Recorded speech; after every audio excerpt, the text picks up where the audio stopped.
विश्वामित्र राय जितना अच्छा उनको भोजन बनाना आता था उतना ही अच्छा उनको युद्ध करना आता था। वो विद्वानों के साथ शास्त्र चर्चा कर सकती थी और योद्धाओं के साथ शस्त्र अभ्यास कर सकती थी। वो बड़ी समर्थ योद्धा थी और उनके सौंदर्य का कोई सानी नहीं था। वो अपूर्व रूपवती थी, इसलिए उनका नाम उनके पिता ने रूपमालिनी रखा था। ऐसी महारानी कैकेयी भरत की माता महारानी कैकेयी। आश्चर्य की बात है, महारानी कैकेयी को राम अतिशय प्रिय थे। राम से अधिक प्रिय उन्हें कोई भी नहीं था।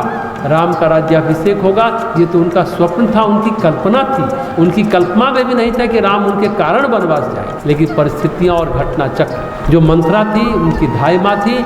उस समय एक धाई माँ होती थी राजमहल में, जो धाई माँ कहलाती थी, जो होती थी दासियाँ, लेकिन दासियों से कुछ ज़्यादा होती थी। जैसे आजकल की भाषा में कहें तो नर्स, आया, बच्चों की केयरटेकर। राजा के जब राजकुमारियाँ और राजकुमार होते थे तो कुछ ऐसी स्त्रियाँ होती थी जो उनका माता की तरफ पालन पोषण करती थी।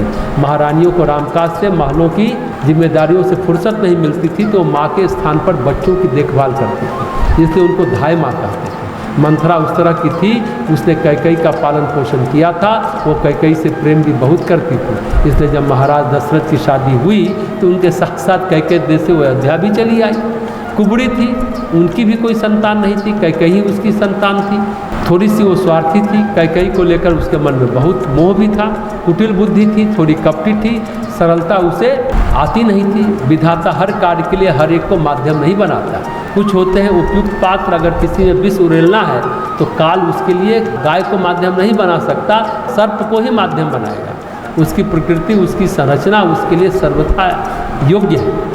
भरत के सामने कामनाओं का संजाल बिखेरना था, कामनाओं का कपट व्यूह लाना था। विधाता ने कैकेयी और मंथरा को भरत की परीक्षा का माध्यम बनाया। बड़ी कठिन परीक्षा थी। एक तरफ माँ है सगी माँ और दूसरी तरफ माँ की माँ जैसी है, नानी जैसी है मंथरा।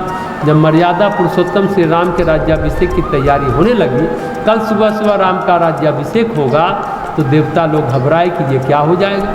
अगर ये राज्य करने लगेंगे तो रावण का संहार कौन करेगा, कहाँ से सब होगा, इनकी अवतार लीला का क्या होगा। देवगण चिंतित हुए।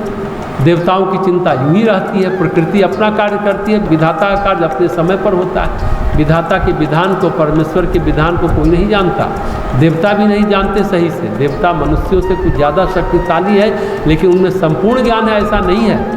अब देवता घबराए, ये नारायण गए हैं रावण का संहार करने और ये राज्य करने लगेंगे, मुश्किल हो जाएगी, कठिनाई हो जाएगी। देवताओं ने अपनी माया रची, लेकिन जहाँ स्वयं नारायण हो वहाँ देवताओं की माया काम नहीं करती, कम काम करती। उन्होंने माता सरस्वती का आवाहन किया कि हे भगवती, हे जगन माता, कुछ आप ही करिए, किसी को तो माध्यम बनाइए, कोई तो उनको जाकर जिताए, कोई तो कहे। वो बोली कि भगवान सब जानते हैं, ये नर लीला है, लेकिन घटनाएं समय पर घटित होंगी। लेकिन फिर भी वो माने नहीं और उन्होंने सरस्वती माता से आग्रह किया और सरस्वती माता को लगा ये कार्य कौन कर सकता है, इसके लिए उपयुक्त पात्र कौन है। तो सोची कि यहाँ अयोध्या में सबसे कपटी कौन, ये अयोध्या में तो सब सरल लोग रहते हैं, सीधे लोग रहते हैं, अच्छे लोग रहते हैं, मंथरा है थोड़ी कपटी, मंथरा की बुद्धि खराब करो। गोस्वामी जी मंथरा के बारे में लिखते हैं, नामू मंथरा मंदमती, मंथरा बड़ी कमजोर बुद्धि की थी। चेरी कैकेयी केरी, कैकेयी की दासी थी। अजस पिटारी ताही करी गई गिरा मति फेरी। अयोध्या कांड के दोहा नंबर 12 की बात है ये। गिरा यानी कि सरस्वती, गिरा होती है वाणी, सरस्वती का एक नाम वाणी भी है, उनका एक नाम गिरा भी है, भगवती गिरा, भगवती सरस्वती। अपयश की पिटारी बना गई उसको, मंथरा को।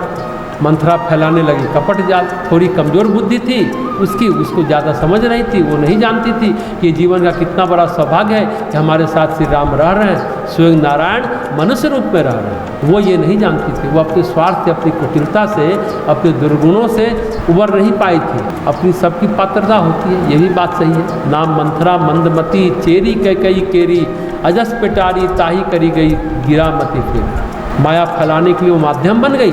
जब कोई किसी देव कार्य के लिए आता है, ईश्वरीय कार्य के लिए आता है, ईश्वरीय प्रयोजन के लिए आता है, तो उसकी राहें खुलती चली जाती हैं, उसके रास्ते अपने आप प्रशस्त होते हैं, मार्ग प्रशस्त होता है और वो कार्य करता है। कई बार ऐसा लगता है कि ये काम रुक तो नहीं जाएगा।